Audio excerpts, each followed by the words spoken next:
ఒక గృహిణి ఉదయకాలమే లేచి ప్రార్థన చేస్తే గనక తన పిల్లల చుట్టూ దేవతను కావాలని రక్షిస్తాయి. మనము మన పిల్లల్ని కావాలని రక్షించలేం. ఎప్పుడు ఏ ఆపద వస్తుందో కూడా తెలియదు. ఆడుకుంటూనే దెబ్బలు తగిలించుకుంటారు. కొంతమంది పిల్లలు ఏళ్ళు కట్ చేసుకుంటారు, కొంతమంది పడిపోతుంటారు, కాళ్ళు చేతులు ఇరగొట్టుకుంటా ఉంటారు.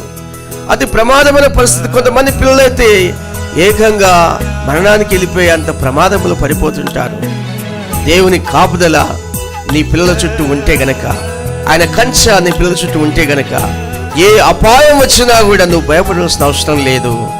దేవుడు అపాయాల నుంచి పిల్లల్ని రక్షించి కాపాడుతాడు. నీ కుటుంబ యజమానుడు, నీ భర్త బయటికి వెళ్ళినప్పుడు ఆయన దూత కావలి నుండి రక్షించాలి అంటే నువ్వు తప్పకుండా ప్రార్థించాలి.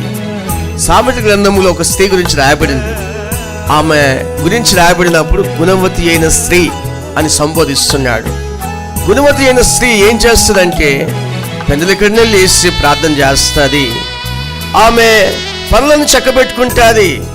మొట్టమొదటిగా ఆమె పని ప్రారంభించినప్పుడు సూర్యోదయం అవ్వక ముందే దేవుని సన్నిధిని వెతుకుతుంది.